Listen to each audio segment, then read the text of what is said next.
4 seasons lost. In Austin, I softened, paused. My eyes crawled to a table. Paralyzed by pairwise dice, then attend to this heaven slice of an angel wrapped in skin. Roll dice and woes of life. Jesus love deprived, the bitter life. That's the meaning of life. Once rejected paradise, crystal chandeliers, motives reflected. Off the mirrors and pit clip, ready from ear to ear. Craving that radiant rain, rekindle the flame. Close as she draws near, stay there. Remove your underwear, shove it somewhere over there. In paradise, in paradise, we know our purpose.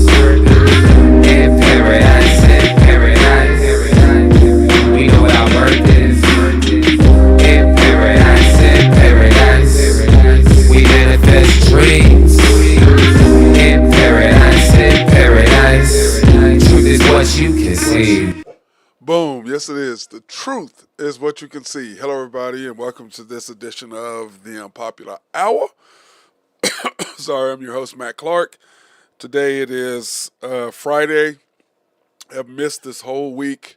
Got the flu, man. You know, having an academy, I'm around those germ carriers. And Ace, no. Stop. Ace, no. You've got enough love for me this week.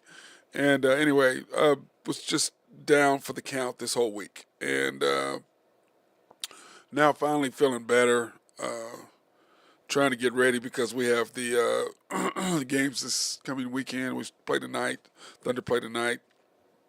And then, of course, we have the Milwaukee. We have the Jazz tonight, which we'll talk about. And then, of course, we have the Minnesota Timberwolves Sunday, and then we have them here Monday. So I'm trying to get healthy for that. But been in bed since Saturday afternoon.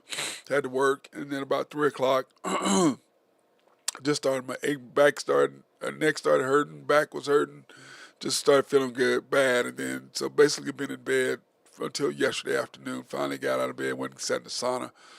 So I feel better today, but just trying not to do too much, trying to get healthy and ready for Monday night against the T-Wolves. And of course, the T-Wolves were our last loss that the Thunder had, and of course we play tonight against the Jazz, which is one of those games where,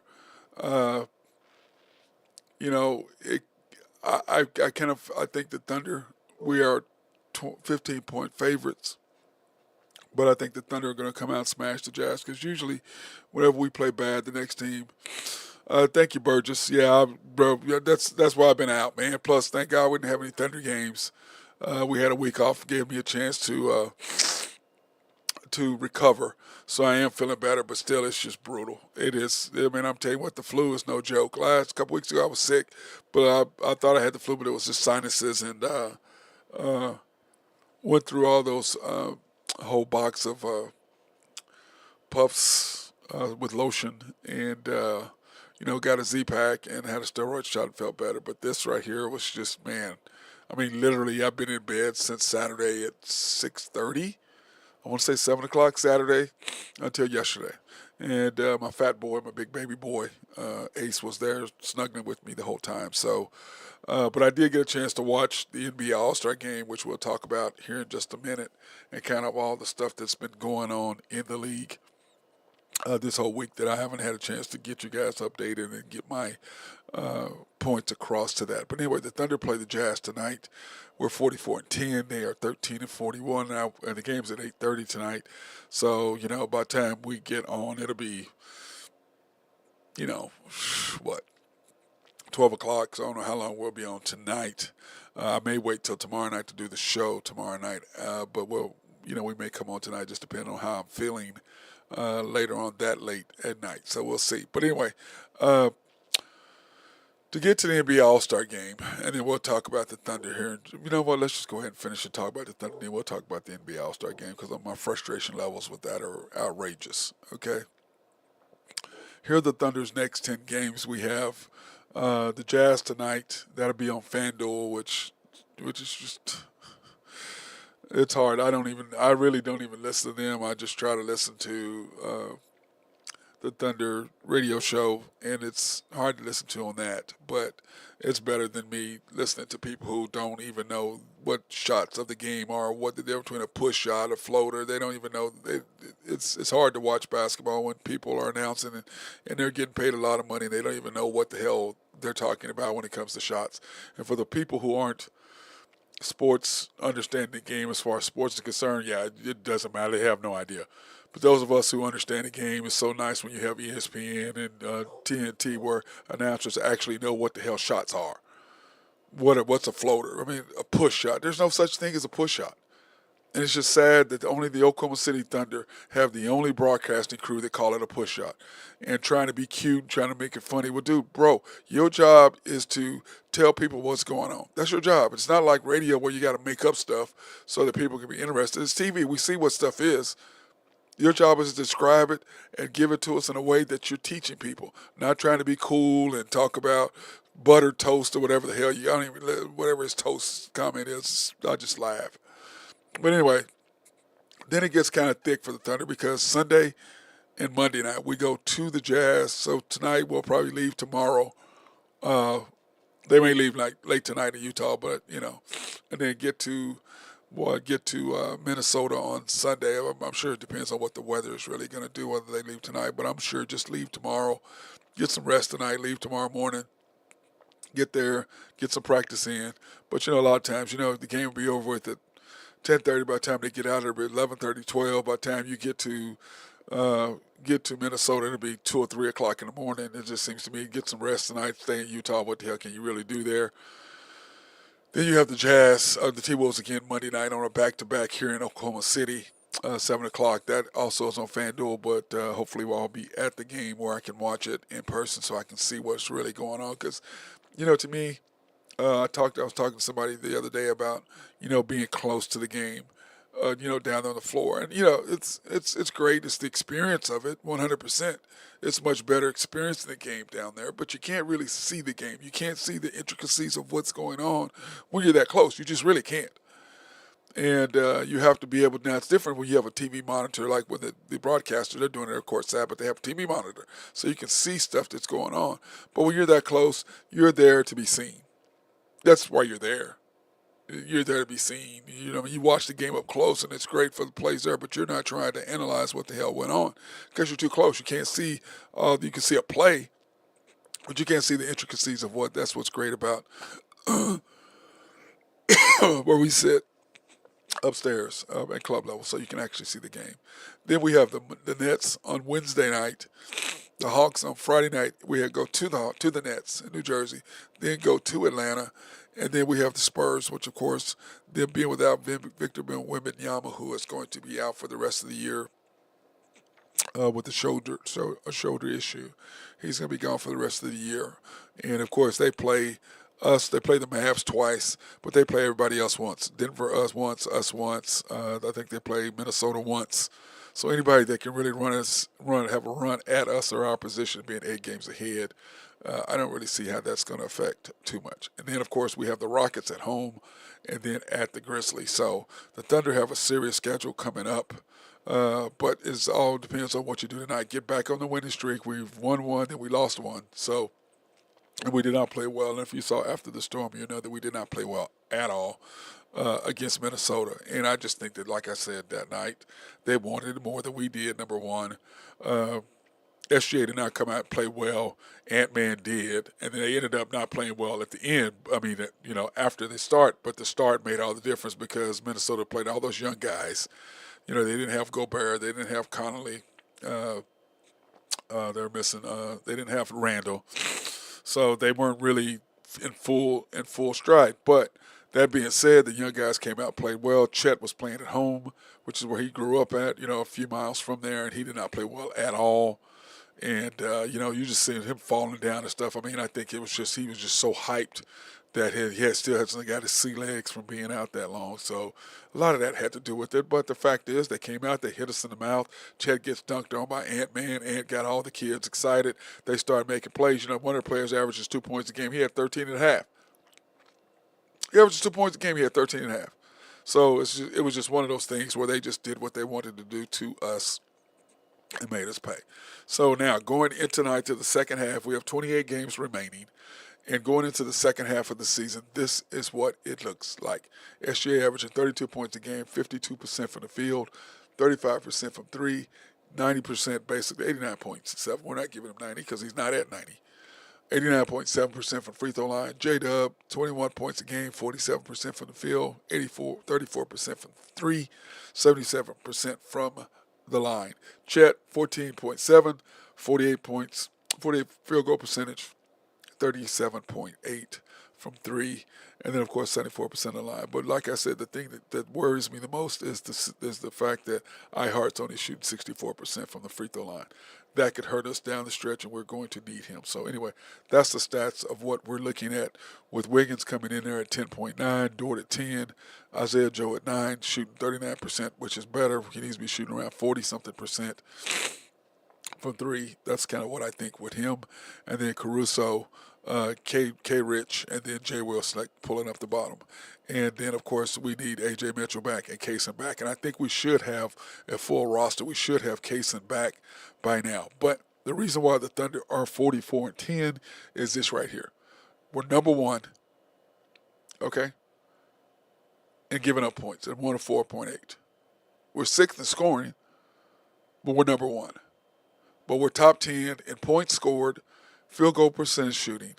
Okay, we're both top 10 in it. Blocks, turnovers, steals, second quarter points scored. We're in the top 10 in all those. But where you're winning is really simple. This is where you're winning the games right here. Number one in points given up. Number one in field goal percentage. Number one in three-point percentage. We're talking about holding the opponents, okay? Number one in free throw percentage, which means we're making our free throws. Like I said, which worries me about iHeart late in games being on the court. We're assists, we're fourth. Pips, points in the paint, we're first. Steals, we're first. Blocks, we're sixth. That means that we're sixth in blocking other people's shots. Turnovers, we're number one. That's in taking care of the basketball, okay? And we're number one in taking the ball away, 17.8. So think about this. The opponents are averaging 17.8 turnovers a game, and almost 11 of those are steals. And that goes to show you what the difference that iHeart and Caruso have made, along with Dort and Kaysen jumping up as far as his defensive skill, which he's always been good defensively. And then in second quarter points, we hold the opponents to 26.9. And then in fourth quarter, we're second.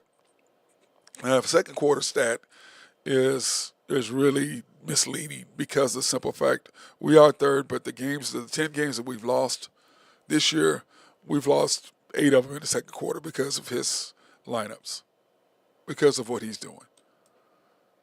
And those are facts. You go back and you look, and like I tell people, don't be mad at me because you think I'm a Thunder hater, which is, if you think I'm a Thunder hater, then you have no idea about basketball and you're just being pissed off and just running your mouth because you're mad about something that's insignificant.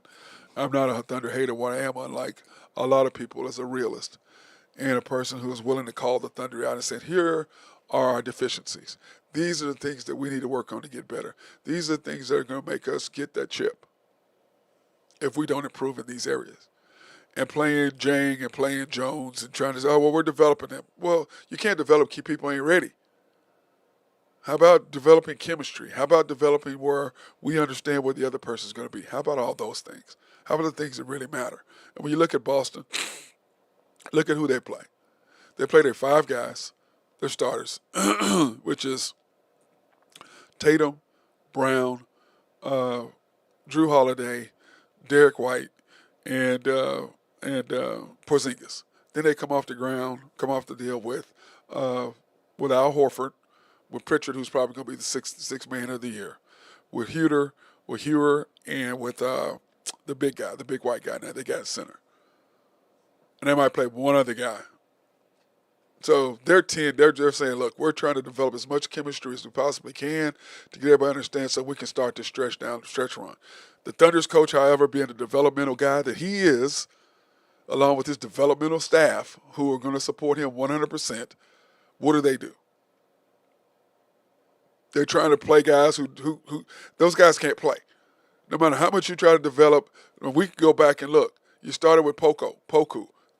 No matter how much you try to play him, he wasn't ready. Then you turn around and you go to Baisley. No matter how much you try to play him, wasn't ready. First it was Baisley, then Poku. Then you do it. Now the next guy up is oh my God, Jang, and the next guy is Jones. Guys, they can't play. Now you give up 3 first-round picks for Jang, whatever. Can't play. Let him go. Because all you do is you develop them for someone else, for somebody else's development. You look at our players, we develop and they go somewhere else because they can't play for us. So it's developing chemistry, which is the thing you should be developing. When you look at the Celtics and what they're trying to do, is win. And I've said this many times, the difference between the Thunder and the Celtics are really, really simple. When the Celtics got beat by, when they're supposed to out coached, they got out coached when they lost to Miami. What did he do? They went and got 2 veteran coaches, and they added Drew Holiday. They got rid of Marcus. But that's what they did. That's what they did. So, sorry guys, I'm sorry. I'm still.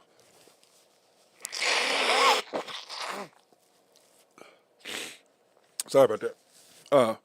Anyway, that's what they did. Because they realized Joe Mazzulla, their coach, got out coached. He needed help. So instead of them staying with their same model, because they had the talent, but they had a coach who wasn't ready, they gave him help, and they got him over the top. What did Sam Presti do? Our biggest weakness was inside presence. What did he do? He went out and got iHeart. Then he went out and made the trade because Josh Giddey needed to go somewhere else. Agreed, 100%. He wasn't fitting in where we were going because they developed J-Dub to take Josh's spot. You got Caruso. Great pickup by Presti. Great, fantastic pickup. Those two added. So we did what Boston did. But then we didn't do what Boston did, is we did not help the coaching staff at all. At all. You did not help the coaching staff at all. And when you listen to his press conference at the All-Star game, this guy is out of his depths. He's out of his depth. He really is. And I like him. But more and more with Stephen A. Smith, we're going to find out how truthful Stephen A. Smith was in his evaluation of Sam Presti and the Oklahoma City Thunder management and ownership. That's what we're going to find out. By him saying that Sam Presti is more interested in staying relevant, making the Thunder relevant, being a playoff team every year, than he is by winning a chip. And the Thunder's biggest weakness is their coach, because his 3 glaring weaknesses are, number one, he's a minutes manager, which affects his lineups, which affects the flow of the game for the Thunder because of his minutes management. Those are 3. That's his greatest weakness, is minutes management, because it affects the other 2 things that he's not good at. That being said, he's fantastic at developing players and getting buckets on out-of-bounds plays, which last year, which is what one of my issues with the Dallas in Game 6, was, why are you challenging the play? If he makes all 3 free throws, we're only down 2. You use your timeout, and you got the ball at half court. You only have 1. You can't give that timeout away, because if you miss, and all you got to do is ask SGA, did you foul him? SGA hit him on the hand. Clearly, he hit him. He got all ball and then hit him on the arm. Clearly, you saw the replay. All you got to do is ask SGA, did you foul him? And SGA knows whether you got him on the arm or not. He got all ball and he got the arm. We never saw that. And if SGA did tell him that, then shame on him. Bro, play the percentages. Even if it's a question mark, I may have touched him. Let's just, let's go for the 2 or go for the win. You got the ball at half court and you're down 2, or he misses a free throw and you're down 1. You get the ball at half court. I mean, come on now. Why would you not do that? Makes 0 sense. But anyway, that's my thought on the Thunder. and where they were. Okay, it's the frustration level is so high right there. I just don't get it. But we're going to see how accurate Stephen A. Smith's assessment of the Thunder is. Are they just trying to be relevant in playoff terms, or are the Thunder actually trying to win? We're going to find out. Because Dagnall, there's no way in hell he does not know who his best lineups. There's no way in hell they don't know that with SJ sitting, you're -3 on the bench, with him on the bench. And you're plus 15, 16 with him on the court. And you play someone more than him that you're not plus or minus is not as bad as that. You're not a minus with J-Dub on the bench. You're a plus with him on the bench. You're not a minus with him on the bench. But you're a minus with SGA on the bench, but you play somebody who is not who has a minus, who doesn't have any, who has minuses versus someone who doesn't. To me, if I'm a coach and I'm trying to win, I'm not going to play someone more than someone who I'm a minus. My team has a minus average with him because I'm playing for the future. The hell you playing for the future for what? And somebody on my show on After the Storm was like, well, that's because he's just trying to save him for what? Two minutes is not going to make a difference. SGA is in great shape. He wants to win. He's missed, one game? He's missed, five games or 6 games? I'm talking about actually being hurt. Not with games where they've set him. But actually being hurt, 5 games in 5 years?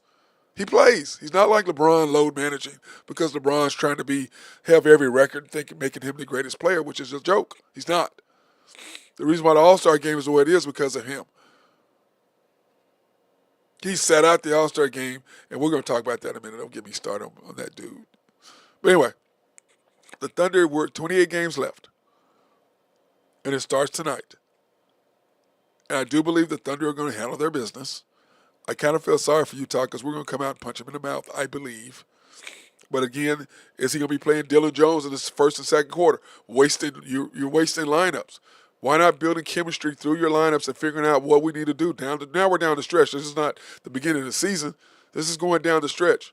How about building your lineups who are going to get you wins instead of just playing guys to try to get them ready? Ready for what? Dylan Jones is never going to be. He's a real role player at best. But I don't see any scenario where I'd rather have Dylan Jones on the floor than Kendrick Williams. I don't see any deal where I'd rather have him or Jang on the floor than Kendrick, or him and Jang on the floor other than Caruso, or Kaysen, or Dort, or Ihart, or Wiggins. I don't see any scenario that I'd put him in front of them. Under any say he's 13, 14, 15. And you're playing him in front of guys who are in front of him because you're trying to develop him. F that. 28 games to go. You have an 8-game lead. Now, these standings are not current because I did not include last night's games. Okay, so these aren't current stats. Okay, or current standings. Now, for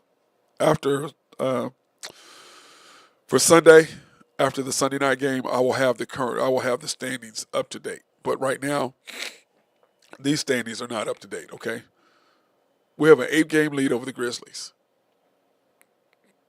8.5 over the Nuggets, 10.5 over the Rockets. So you have 28 games left with an 8-game lead. Now the question is, what are you going to do with that? Are you going to be conservative and keep your current trend, or are you going to try to get and make sure you have home field advantage or home court advantage throughout the playoffs?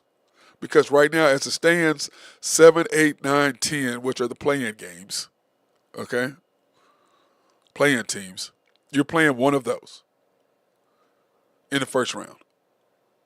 Do you want the T-Wolves? Do you want the Mavs? Do you want the Kings? Or do you want the Warriors?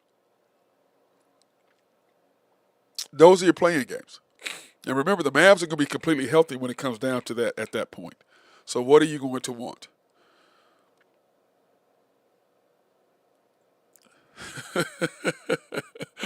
What's up, Mike Mayfield, bro? What's up? Too bad I remember when I dunked on you. Remember when you were at UConn and we spanked y'all, remember? That was my guy, the commander, Randy Wright, and our guy, Mike Mayfield.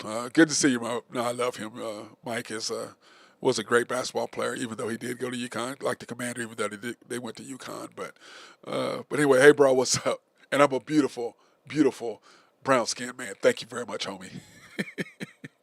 But anyway, back those two guys. Of course, they got to do something crazy to get me off mark. But anyway, you got the Thunder. Here are the things. Who do we want? Because remember, the Mavs are going to be not the same team. Now, I do believe the T-Wolves are going to be better, and so I don't see them as seventh. I think I see them at seventh place at worst. Okay. The Lakers, they're not playing that much better, but that's where I see them. And that's what, because I don't really worry about the East, because I could care less, because that's the East, and whoever comes out of the East, and we'll worry about them really later. But the West, right now, the Grizzlies and the Nuggets, and look at the Nuggets. They've won 8 straight. They're coming. Now, it's so funny is, I had this huge argument with the kid, the other day at the gym about Russell Westbrook. And I was like, I don't worry about Westbrook. Westbrook he is who he is. He does not know how to play but 100% full speed. He does not know he's not a smart basketball player. Athletically, yes. Basketball, no. Why are you guys texting me while I'm trying to do the show? Thank you very much. I'm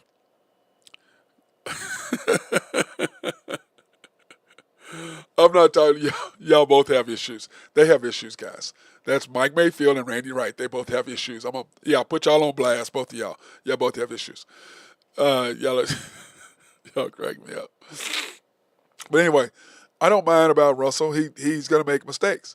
And remember, in the playoffs, you have to win 4 games or lose 4 games. And what he did with the Thunder, he gave away a game every time in the playoff series, at least one, because of his play down the stretch. He is not basketball savvy. He just isn't. He just knows one way. He's got a chip on his shoulder. He plays like he's got a chip on his shoulder. He only knows one way, and that's to go 100%. That's all he knows. But he's not a smart basketball player. That's why LeBron, everybody loved who he is until you're on the team with him. Then you realize, oh, what the hell is this? LeBron realized that he gave up everything to get Russell. Because everybody looked at, whoa, this is what he is. And then you actually see what he is. And you're like, oh, shit, no, I can't play with him. Went to the Clippers. Oh, I can't play with him. Now he's at the Nuggets. Why can't he play with the Nuggets? Because the Nuggets have nothing. They're trying to develop their young guys, is what they're trying to develop. And so they got a veteran who can roll with them and give them points. But the problem is, down the stretch, what's going to happen? The same thing that's always happened. He is going to make mistakes. So the Nuggets don't scare me at all. And I said that. I hope we do play them. So that's kind of how I feel about that. Let's take this opportunity to thank our sponsors. If you have needs for engineering, surveying, or planning, hit our guys up at SRB. They love to take care of you. And if you have a water treatment plant in your city or your county, hit those guys up. They know how to come and make everything work better. And like we said every time, who the hell doesn't like clean drinking water? Just saying. And, of course, Oak Grove Trucking, if you have needs for dirt, rock, or sand to be moved, hit our guys up over there. They can take very, very good care of you. And then, of course, YNB, family owned and operated since 1912. Oh, my God. These guys are just, Jeff Hale is with you guys, too? Oh, my God. Hopefully, y'all are not at the bank. That's all I know. Oh, boy. Jeff Hale, Mike Mayfield, and Randy Wright. I'm over it. I am over it. Anyway, YNB, family owned operates 1912. They are the bank that makes things happen. They're an equal housing lender and a member of the FDIC. Proud sponsor for us to go out and support women, minority, and black-owned businesses in the Oklahoma City area.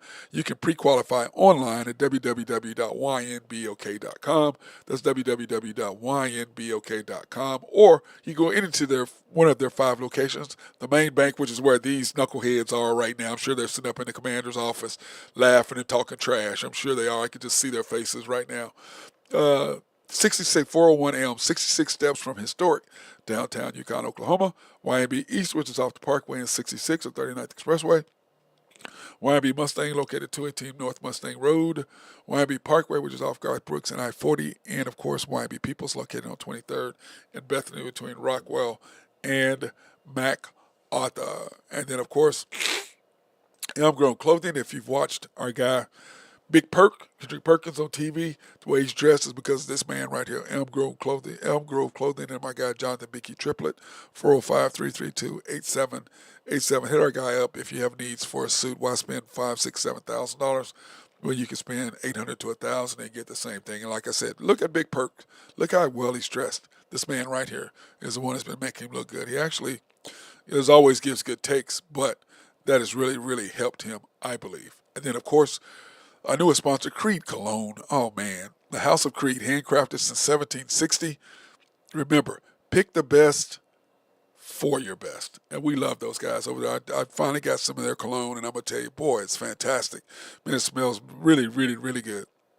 Here are the locations that you can go. Their county locations, the Penn Square Mall. Go in and see my girl Beth over there at Penn Square Mall, Woodland Hills Mall in Tulsa, Town East in Wichita, Oak Park Mall in Kansas City, Brown Park Plaza in Little Rock. I love Little Rock, Arkansas. Don't y'all love Little Rock? I need to put the AR after Little Rock. South Plains Mall, Lubbock, Texas, and then Westgate Mall in Amarillo. Do you know I've never been to Amarillo? Of all these cities, the only one I have not been to is Amarillo. I don't know if you guys been to Amarillo. I've never been there. But anyway, the Westgate Mall, go in and see the guys at Creed. Tell them you saw this on the Unpopular or saw our show, and let them know that they're fantastic. But I can promise you their cologne is just absolutely fantastic. It really is. Go check it out. So, back to the All-Star game. It was broken down in quarters, or 40-minute, or 40 games to 40, not quarters, but games to 40. And the young stars against Chuck's global all-stars.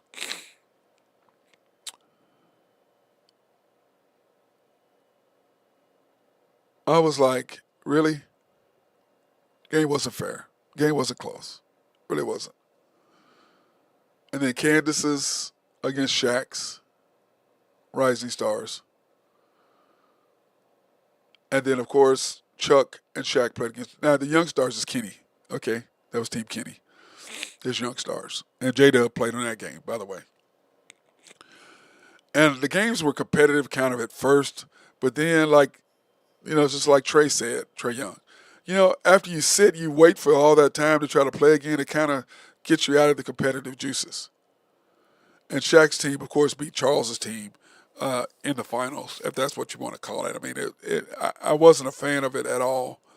I don't know what you guys thought about it, but I wasn't a fan. I did not think it was exciting. I did not like how it was broken down. I just wasn't a fan of it at all, to be honest with you. I did not like it.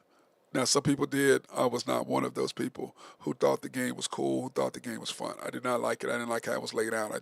I wasn't a fan of it at all.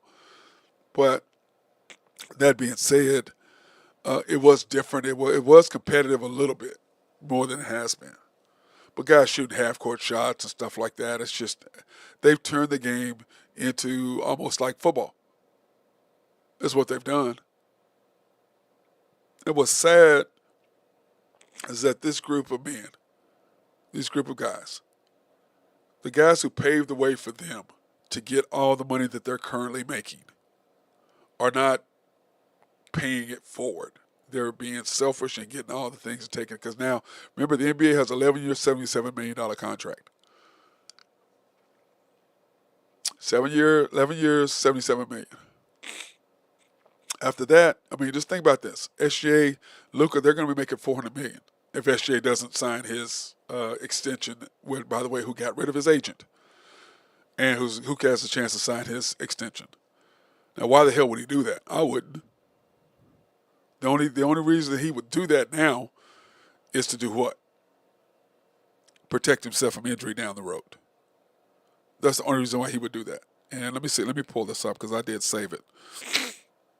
As I was looking at this, I was like, oh my shoot, Jesus. And that's the only reason why SGA would do that is for that simple reason. Okay, here's what SGA could make.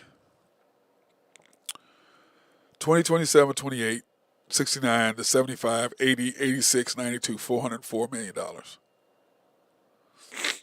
Okay? $400 million. SGA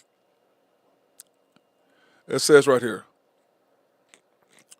he did not pick up. By the way, he fired his agent, so he didn't have to pay his agent money because he's at the point now where he knows what he's pretty much. It's almost standard what he was going to make.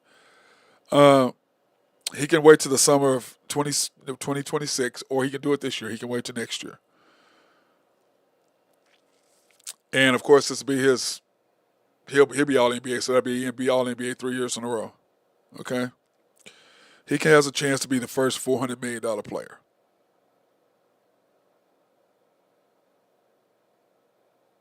If he does not take that deal in 2026.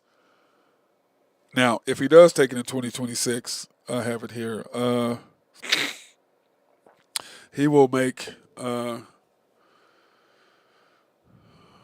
He is eligible to sign this year for $294 million. Okay, and that takes him through the 30-31 season. 5 years. Oh, excuse me. I'm sorry. 5 years. Oh, we have a third year through five. But anyway, that's what he would have a chance to make. Now, if it's me, I'm waiting. I'm going to Lloyd's of London and I'm taking out a huge insurance policy for $100 million or whatever, something crazy. But I'm gonna get that for $100 million. I'm gonna wait because let's face it, he'll be all NBA this year. He's gonna be all NBA next year. We don't see anything changing. Now with Topic coming on, depends on the SGA cooler, which is what I call the coach, the SGA cooler, because that's what he is. Because he's the only coach that's going to sit the NBA's best player, the MVP, for 7 minutes. Tagged on the SGA cooler. That's what he is. So when you look at that and you look at the contracts, and you look at what the NBA is, I mean, $400 million. And these guys are throwing away the All-Star game. Money doesn't affect them. How do you make the game more competitive? I say you do what baseball does. You say it really simple. Number one, East versus West. Whoever wins, they get home court advantage. You think the Oklahoma City Thunder and the West aren't sitting there trying to play for that? You think that the Celtics and the Cavaliers and the Knicks won't be those guys where they have 7 guys between the 3 teams, aren't going to try to win it so they can have home court advantage no matter what? If they have the best record, is irrelevant. You think the West is not going to be the same? You think Oklahoma City, you think SGA going to be trying to ball out? You think the Nuggets are going to try to ball out? Jokic is out there passing the ball, not really caring. He don't care anyway. You think that's not going to matter? Hell yeah, it'll matter. East versus West, whoever wins gets home court advantage. That means you get 4 games at home if you go to the finals. You're guaranteed your 4 games, whether the other team has a better record than you or not. That matters. Or you do the international stars against the NBA stars. Because think about this, international stars would have been SGA, Luka, Wemby, Giannis, and who's the other one? Let me see, SGA, Luka, Wemby, Giannis, and Jokic. That's the starting 5 for them. You think that ain't going to be competitive? There's ways to do it. But these guys need to understand, it's not about you, it's about the guys in the future. Just like we played, it wasn't about us, it was about the guys in the future. It wasn't about the guys before us, it was the guys before them. It's about everybody making the game better for the next group. You guys are making so much money, you don't give a shit. You're trying to get that next contract so you get the money. SGA plays every game. He doesn't cheat the game. Everybody talks about LeBron doesn't cheat the game. Yes, he does. Oh, he's played more games than everybody else because he made it to the finals every year. Thank you, Beluga Soup. Thank you, big dog. Appreciate you. That's the truth. He cheats the game. Like how many? Go back, you guys in Oklahoma City. Go back and add. Let me see. LeBron's been in the league. What do you say? This is 21st year or whatever. Let's just make it 20 years just to make it even. Okay. And that means he is, at least if he was in the West, he's been in the West, what, 5 years now? 4 years, 5 years? So let's say 15 years. How many times did he play in Oklahoma City out of 15 times?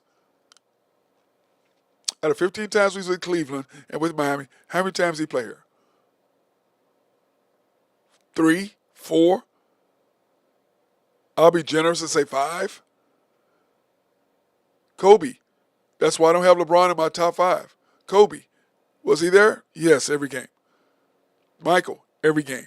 Kareem, every game. Wilt, every game. Why? They're not cheating the game. Larry Bird, every game. Dr. J, every game. Willis, Bill Russell, every game. Tim Duncan, every game. It's my top 10 right there. Now, Kevin Durant's going to move in there, and he's going to take the place of Tim Duncan in my top 10 of all time. But LeBron's not in my top 10 because of that very reason. He cheats the game. He cheats players. He cheats little kids. Little kids, these parents don't have money. The only reason why they save up their money is for their kids to go watch their favorite player, if it's LeBron.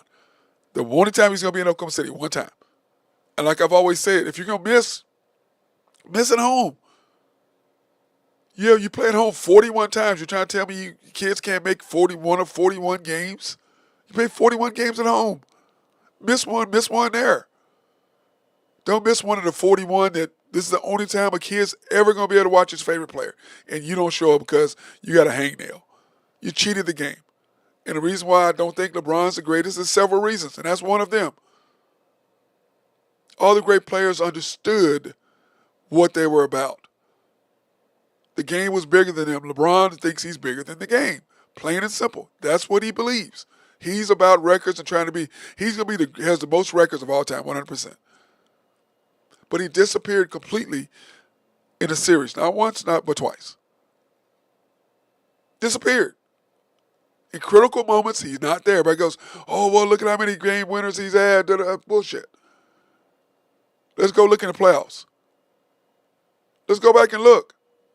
He doesn't want the ball. Now, he does now than he used to because of the simple fact he hears about it.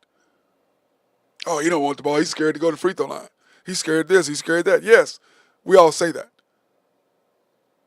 And the All-Star game is a perfect example of that. How do you wait until the last minute when they can't give you a replacement to say I'm not playing? How do you think Norman Powell feels about that? He would have had a chance to make his first All-Star game. And because of your selfishness, you did that. Oh, he's not selfish. Yes, he is. His son is taking up a spot of someone who's spent their whole life to try to get into the league, and they did not make it because of him. Bronny is not an NBA player, and not one of you all can say he is. And look me in the eye and be truthful. You know damn well he's not. He's in there for one reason. Now, everybody talks about nepotism. Yeah, nepotism, okay. That happens in life and business every day, all day. My daddy owned the business. My grandfather owned the business. I'm going to run the business. Okay. But this is not that. This is a sport. Sports is developed as based on how good you are. Are you better than the person in front of you? Now, that being said, his son is a beast, the youngest, Bryce. I have no problem with that. But Bronny, he completely used his ability over the Lakers to do that. 100%. He don't belong in the league, and we all know that. The ESPN's got games of him playing. Come on. Number one. Number two, what do you got now? Are you serious? Come on. That's a bunch of crap. I don't want to see him. He makes a three. His first three, was it 50 games in? 40-something games in, he finally makes a three and you brag about it? Come on. And then when you look at our Thunder, what are we? What are the Thunder? Tied for the best record in the league. No losses, 10. Are we winning because of or in spite of the coach? We're winning 100% in spite of him, not because of. And like I said, at the beginning of the year, I thought he cost us 5 losses, and I've said 12, and I think we're at 8 because of his lineups. Second quarter, and like I said, before you get mad at me, before you try to say all this stuff and I'm this and that, pay attention to what I'm saying, then go back and come back on and tell me I'm wrong. I won't hear from you because I'm right. Second quarter, when he hits that 6 minutes and 47 seconds or whatever that timeout is, he waits another minute and a half or 2 minutes to put SJ in. Every team makes their run on us in that 2-minute span because they know that what he's going to do.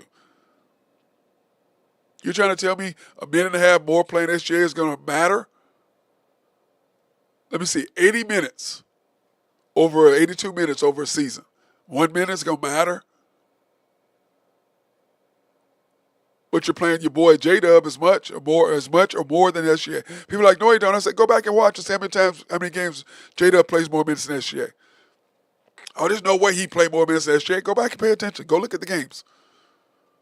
And then you come back and tell me why a guy who's not one of the top players in the league, and let's face it, the only reason why he was an all-star is because we're the number one team in the West. You had to put him on there. You can't have one guy on there. You have the best record in the league.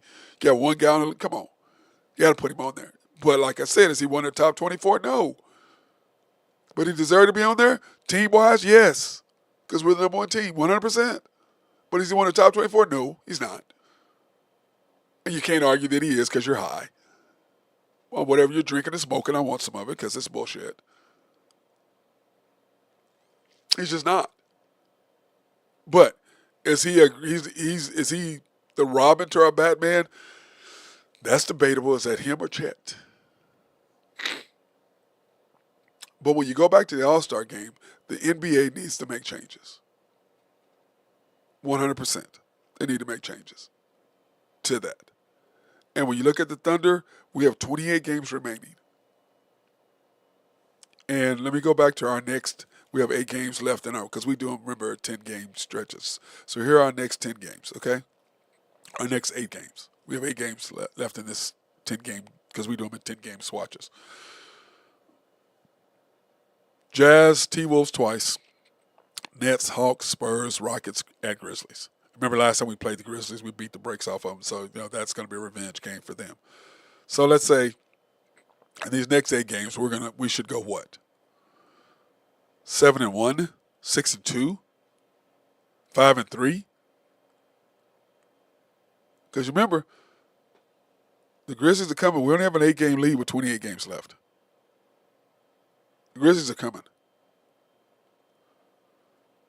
But you got to still continue what you've been through. 8-2, so you need to go 7-1. No worse than 6-2 in these next 2 games. Now, you should split with the T-Wolves. You should beat the Jazz. You should beat the Nets. You should beat the Hawks. You should beat the Spurs without Wemby since he's gone. The Rockets are a 50-50 game, and so is the Grizzlies. So you have 4 50-50 games, which is going to be determined by the coach and who he plays and what his lineups are. That's what's going to determine those 6 games. Excuse me, those 1, 2, 3, 4 games. Those 50-50 games. T-Wolves twice. Grizzlies, Rockets. Those are your 4 50-50 games. You need to go 3-1 in those games. You need to win both your home games against the Rockets and against the T-Wolves. So that gives you 2 more games. And you got to either beat the T-Wolves at the T-Wolves or at the Grizzlies. And remember, every time we lose to a team, we play bad. What happens the next time we see them? Do you guys know? We usually beat the brakes off of them. And like I said, we played terrible that last game. I mean, they wanted way more than we did. Their young kids came out and just hit us in the mouth. But it all started with Anthony Edwards, even though he and SGA, neither one of them, what were they, 3 for 21 or something in the first half? But the difference was Ant-Man came out right from the beginning and established himself. SGA did not. And no matter what the Thunder try to tell you, whatever BS they want to say, this team goes as SGA goes. If SGA is rolling, then the rest of the team is not put under a microscope where they have to actually feel like, I can win this game. I got to go out and try to make plays. We don't have playmakers. We got one. Everybody else, play within yourself. Don't try to do more than you're capable of. Put the ball in SGA's hands. Let him do his thing. He's either going to score or set you up to make it easier for you to score. One of those 2 things are going to happen. But when you're trying to do stuff yourself, they're trying to make Wiggins our 4th option. This is what they're trying to do. Well, why are you finally working on that? Why has he played all these minutes before? We all have believed for the last 3 years he should have played more. And if you'd have been developing this 3 years ago, then he would be a completely different player than he is now. Why weren't you doing this before? Oh, that's right, because you were trying to develop Baisley. Oh, that's right, you were trying to develop Poku. Oh, that's right, you were trying to develop Jang. Instead of developing the player that should have, that you're trying to depend on now. And all I want Wiggins to do is catch the ball and shoot threes, cut to the basket, here and there. I don't want him trying to take people off the dribble because he doesn't have the handles. And all I can say about handles is pay attention to how wide he dribbles the ball away from his body. You look at SGA, he's not dribbling the ball wide away from his body. When he's attack mode, the ball is tight. The first rule of basketball, ball you man. That is the number one rule in basketball. Ball you man. Remember that, and you'll be successful. Plain and simple. So, that being said, I'm going to get off here. I'm just finally feeling better. Remember, we have a game tonight against the Jazz, which we should handle. So, I don't want to overdo it right now because I got to do the show tonight, and then hopefully I'll do it tonight if it's not too late, depending on how I feel. Got to work all day tomorrow. We're having the wheelchair tournament tomorrow for the people in the wheelchairs. So that's going to be a big deal. We're having a big, huge tournament. So I got to get ready to do that and be healthy for that. So for all you guys out there, hope everybody's having a fantastic day. Try to stay warm. Thank God this coldness has came and went so we can warm up and be ready for next week, 70 degrees. That's just insane to me. 70 degrees, 60 degrees, 67. That's insane. How do you go from minus to 70? There's 68, 65. Whatever you want to call it. That's just insane. So, that being said, thank all you all for watching this edition of the Unpopular Hour. And to Randy, hell,